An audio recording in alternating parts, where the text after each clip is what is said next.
Yes, Nadini, I think we have a correct number of participants now. So I think this is the best time to start our discussion. Okay, then, Tanya. Okay, then. So without further any delay, let's start the Q&A session. So myself, Nadini Kasturiarachi with Tanya Munasinghe.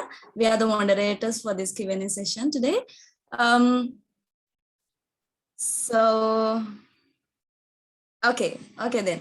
Okay, I think everyone had a fabulous session with the guest speakers, and I'm sure most of you have ideas and questions to share with Dr. Shamini, who is a PhD holder in business management and administration in management at the university in Malaysia, and director of Future Holdings International Private Limited, and head of the faculty of business studies in Sri Lanka Technological Campus. Also well-known certified coach and a mentor. So here is the time for that. So please feel free to unmute your mic and use raise hand option and raise questions one by one. So we have only 30 minutes to continue this Q&A session. I hope you all enjoy this Q&A session as well. And also feel free to speak any language that you are comfortable with. And also if anyone has a problem with unmuting your mic, so please message in the chat box or use the raise hand option, and we will unmute you, or Tanya will raise the question. So let's move to the Q&A session. The platform is yours now. So yes, let's move into the Q&A session.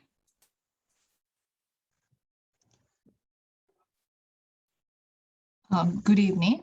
Thank you, Dr. Shamini, for your previous valuable explanation. But I have a certain question, as you are a role model and a guiding personality in the university environment for thousands of undergraduate students. So what is your opinion for them to overcome their stress in doing academic stuff during this pandemic? Because now everyone is stuck at home, doing the same thing from morning to evening without even looking outside the window. So, madam, how would you advise students to find a balance between physical and mental health? Yes, thank you so much, Jayati. If I identified your name correct. Yes, ma'am. Yeah. Thank you for that question. Yes, you're very correct. We've had so many, I think not only in the university system, but also even in the industry, in any other sector, or even in your own home front, you will see that all of us are very, very stressed out. And especially the university students as well as school students, children who are receiving their school education, they had to go through a lot of stress apart from the other sectors, because they had to adapt to the technology and online learning. And I'm glad to answer this question, because at SLTC, I very recently published a paper as well about this on a Q2 journal, academic journal, about how we have been able to successfully manage this to a certain extent. Now, it is not easy. It was not easy for in the Sri Lankan context to our students to adapt to the online learning.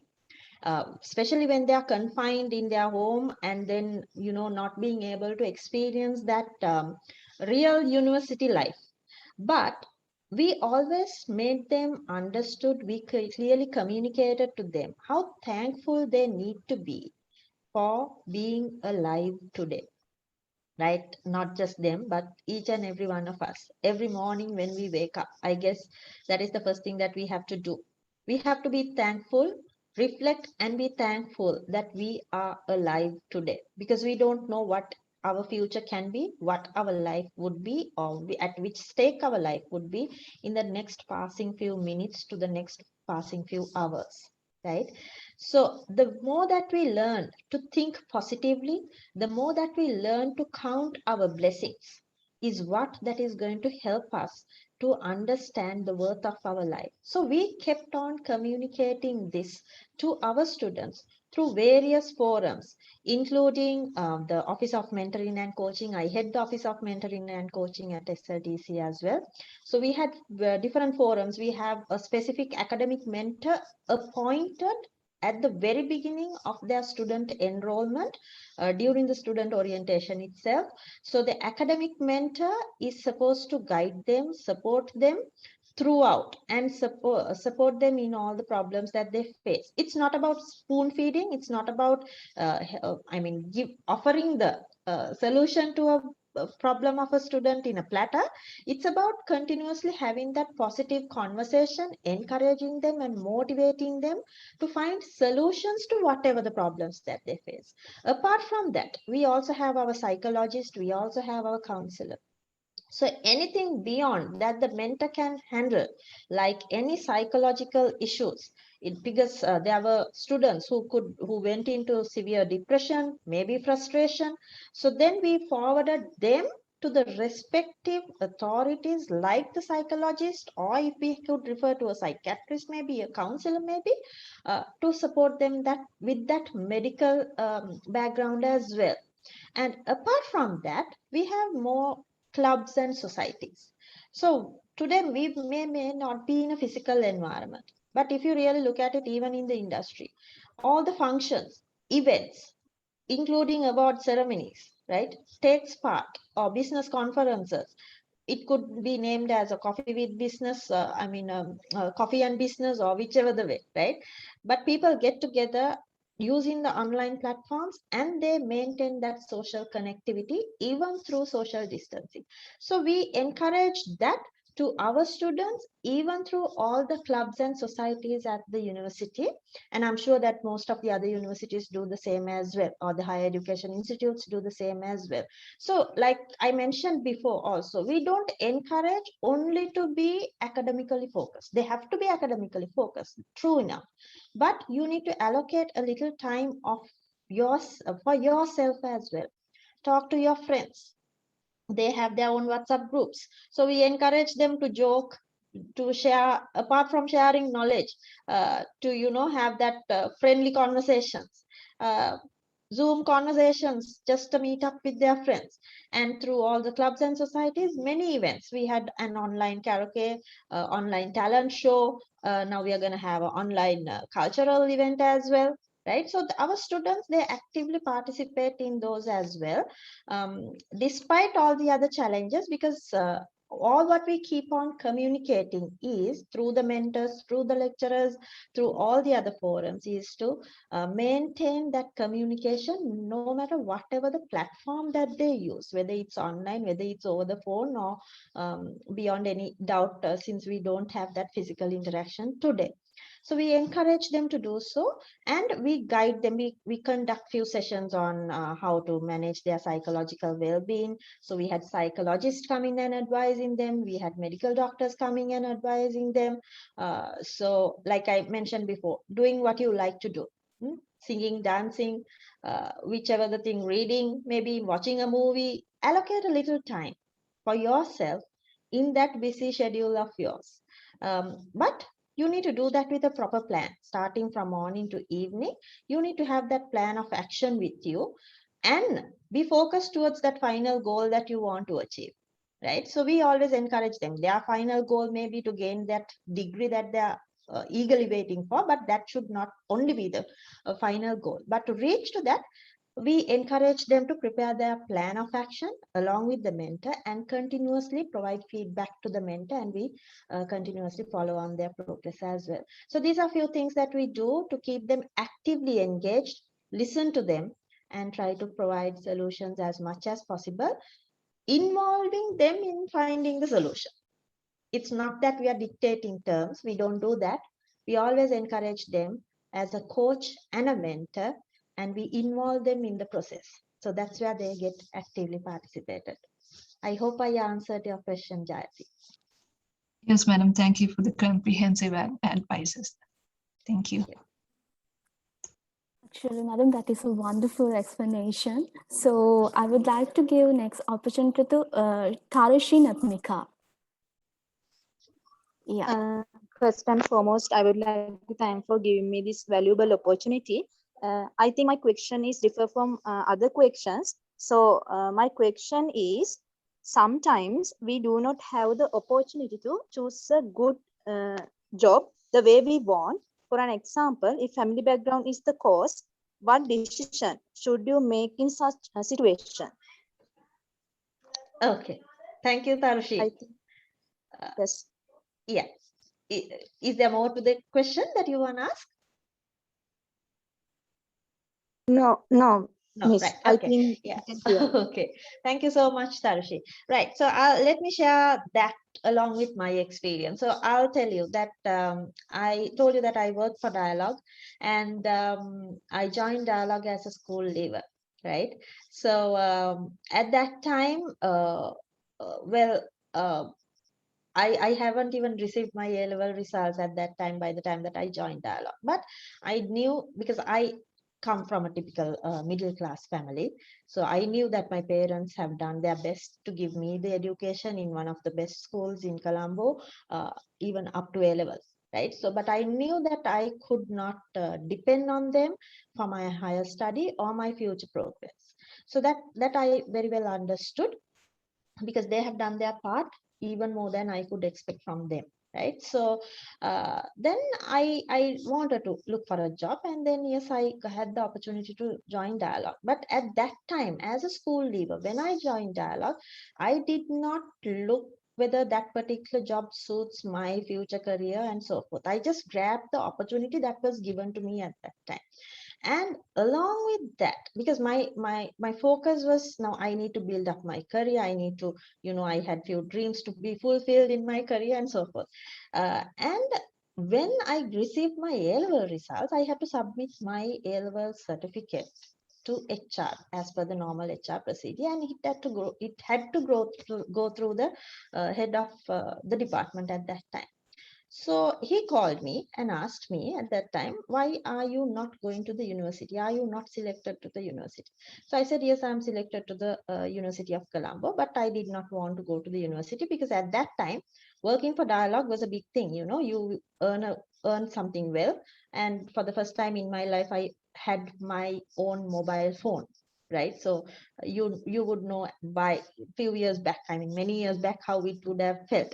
So I said, no, I'm pretty much happier with whatever the job that I do. But even to date, why I regard my first boss is because he was my coach. He said, see, you have few alternatives, you have few opportunities. You might see that this is the only job that you want to do at the moment, probably because you have not planned what your future needs to be, probably because you have not yet understood what you are really passionate about doing. You have just got the first opportunity, and you're just working on that opportunity that you got. But there is more to that life. So he explained to me, and he said, I'll give you 2 weeks. Come and tell me what you really want to do in the next 4 years, where you want to be in the next 4 years, and while working, how are you going to get to that goal? So that is where I really experienced what coaching is in my life. Right. So then I decided, okay, what are the qualifications that I need to gain? What are the areas that I need to work on?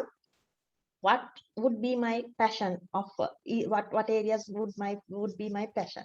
So that's where I actually had a turning point to become a corporate trainer. I was in credit management and billing at Dialogue, but I turned into a corporate trainer because I realized that there is something that I really like to do about that, and then there is a capability of me doing so as well. So what I'm trying to tell you is, you might grab the first opportunity that is available to you due to your social circumstances, family circumstances, which is true. But at the same time, have a clear understanding, a clear goal about what you want to do for the next 4 to 5 years of your life. So while you have gained that opportunity, while you are working on the opportunity that you have gained, you also need to understand the alternatives that you have, alternative paths that you have to go to what you want to do and what you really like to do, where you want to be. Right. So that I'm sharing it with experience. That's how I became an entrepreneur. That's how I developed myself from a corporate trainer and moved into academia today as well. Right. So it's all about what you want to do, why you want to do that. Challenging, because there will be, situations, unexpected situations like pandemic or any other life circumstances. But count your blessings for the opportunities that you have already received, like I said before as well, but have that clear focus about where you want to see yourself and why you want to see yourself in that particular position, and work on that action plan. If you need a support from a coach or a mentor, feel free to accept that support from a coach or a mentor. I hope I answered your question, Tarushi. Do you need more explanation on that? Doctor, I'm very happy to hear like that answer. So thank you for giving me this opportunity. No problem. Thank you.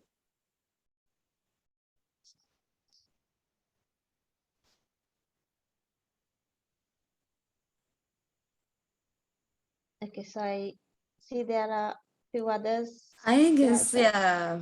yeah, Okay. few of them raised their hands. So if anyone willing to ask anything, just unmute your mic and then just ask. Hello. Movement? Yes, Tanya, go ahead. Hello, I'm Nisha. Can I raise my Okay. question? Yes, sir. Yes, yes. Thank you. First, thank you very much for giving this opportunity. And I really value what Dr. Shamini raised during the first session. And also my question is also based on the first session. You know, as town planning graduate, we practice plenty of skills during the degree program. And as you mentioned earlier, what's more important is how we apply what we learned during our degree program. But we always have a question where we should apply and what might be the benefit that we will receive in the future. So we want to identify a particular area that we have to apply our skills or we want to engage in the future. So my question is, how can we identify, I mean, what sort of things we have to think when we are applying our skills in the industry if you want to become a successful personality? That's my question. Yes, thank you so much, Nisha, for that question. Correct. Now, when you want to decide where you want to apply that and looking for that opportunity of applying the knowledge, there may be various opportunities that you receive in the industry, various areas that you would have studied where planning is required. Right, I'm sure that you will understand that there are enough and more areas where the right amount of planning is required, be it in the private sector, public sector, in any other sector, or in any other organizations or institutes. So what is it that will motivate you to contribute to improve the process? Right, so that's a choice that you have to look for. And then what is it that you think you will be making a very higher contribution through your planning skills to improve the existing processes? And it's not only about what you want to do, and you also need to look at what are the opportunities these particular organizations, institutes, or even the public sector would have to welcome those new ways of doing things and your planning that allows you to apply that knowledge. So this is where as much as you gain your qualification, before you join a particular organization or a position, see, like I explained before as well, you might go for the very first opportunity that is given to you, but you need to continuously keep yourself upgraded, search. Your information is at your fingertips today, right? So just search, keep searching for the opportunities and alternatives, options. It could be a job, it could be a project, it could be a specific task that has been made available for you in an area that you are interested in, and continue to apply for it, continue to see whether you can have the opportunity to be a part of delivering that knowledge that you have gained. So it's the first thing that I would say is think what are the specific areas that you want to engage yourself in. Right, now definitely working in the public sector is a different experience. I do consultations in the public sector as well. right? But coming from a private sector background and working in the public sector has always been very challenging for me because of those different experiences. But I always keep myself reminded about why. What is the reason? It's about why question. Why do I want to now experience or explore the public sector and work with the public sector, right? So I answer myself for that. And what are the things that I can contribute to improve? Now, I have been involved in few leading public sector corporations as well as organizations in developing their strategic plans to recruitment plans to all that. So that has always definitely been a different exposure to me. So look for what is it that motivates you. In the same line, what are the opportunities that you have in the areas that motivates you, right? So that way you can rightly select yourself to fit into the same individual career objectives and the organizational career objectives. If there is a clash between the individual career objectives and the organizational career objectives, naturally either you will not contribute to what is expected from the organization, or the organization may not be happy of what you are contributing to. So as you gradually improve yourself, always try to match yourself to your career objective, to what the organization has in offer for you, and make your choices accordingly. While doing so, like I said, your attitude, your behavior, your skill, technological skill to planning skill to interpersonal skill to whatever the skill that is required for that particular culture of the organization and the task that you perform is needed to be improved continuously. So that is again is a part of your commitment, because you need to realize it's your life, it's your career, and it's your plan. And while working on your plan, what you're supposed to do is contribute to the development of the others as well. I hope I answered to some extent, Nisha. Any more clarification that you would require? Yes, madam. Thank you so much. I got a very comprehensive answer. Thank you very much. Thank you. So anyone else?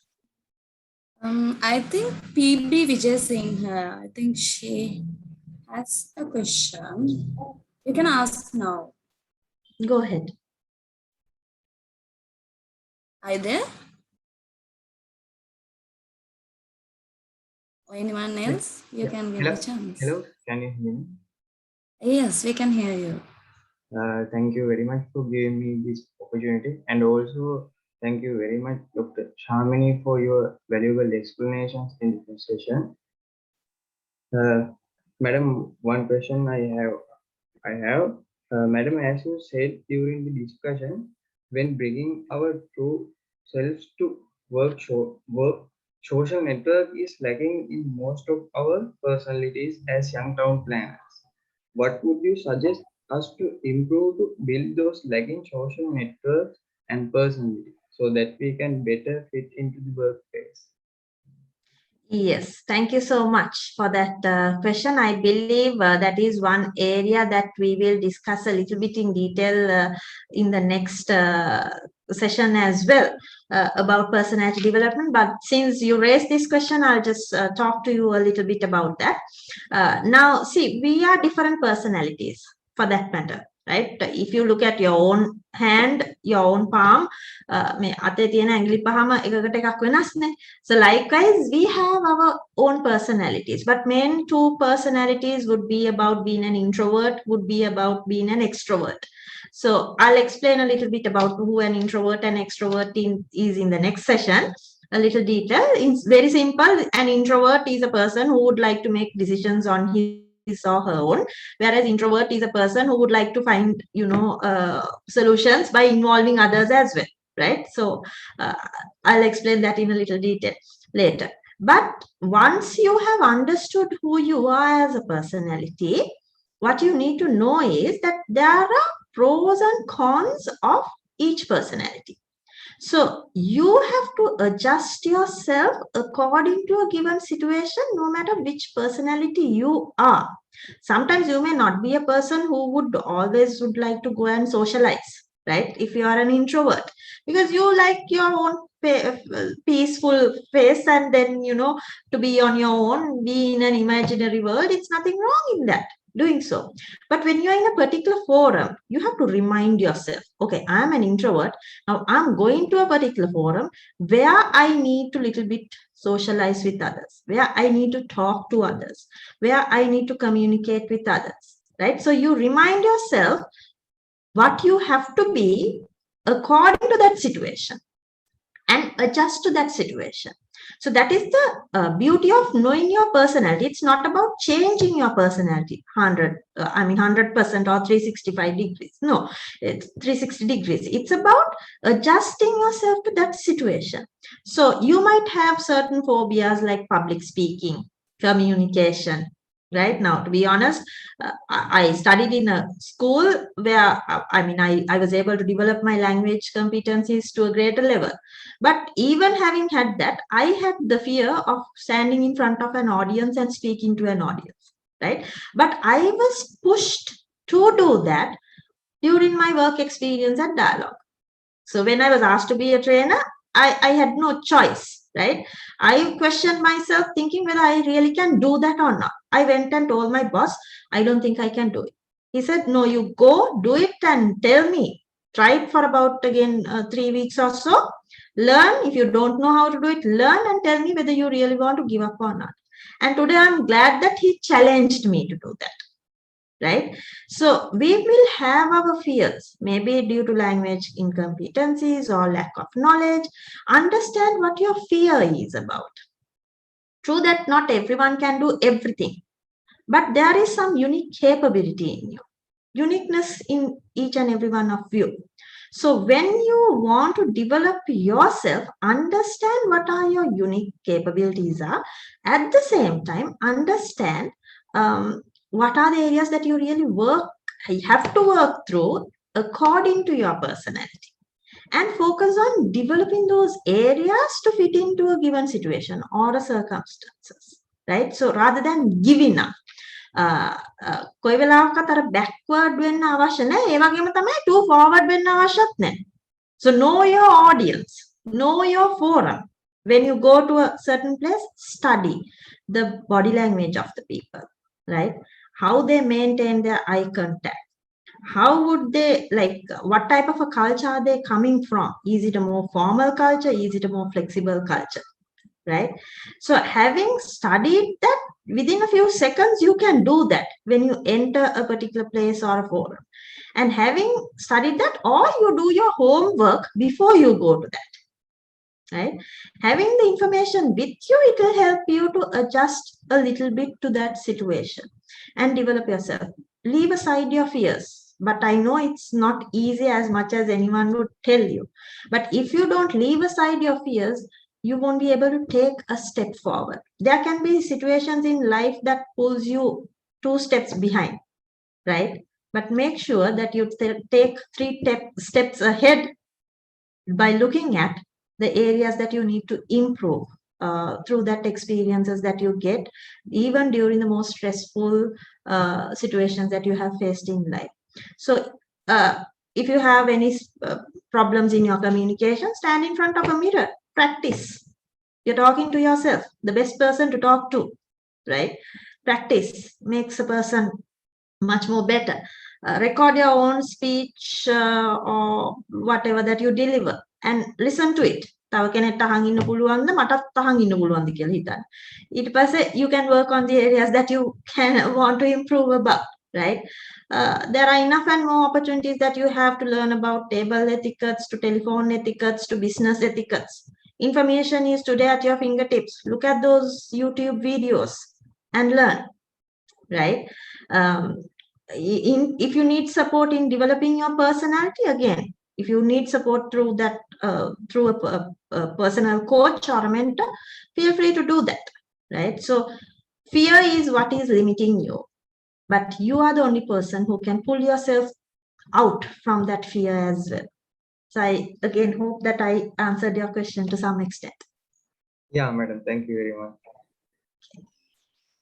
Thank you. Then we will fastly move to the other one. Utpala, Yeah. you can raise your question. Yeah, also Nandini, I have to remind you some points. Okay. Actually, we have only 5 minutes to conclude the session. So then next is Vishmi, right? Okay, Vishmi, you can ask your question. Yes, thank you, Dr. Shamini, for the valuable thoughts. So my question is, Yes, go ahead, Vishmi.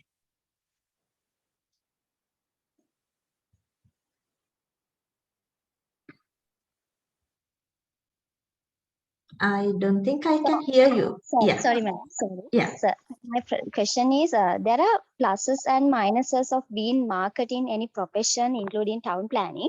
When it comes to the marketing of such professions, human qualities are usually called into question. So how do you see these things based on your own experience? And if you had the chance to propose a solution, what would you propose?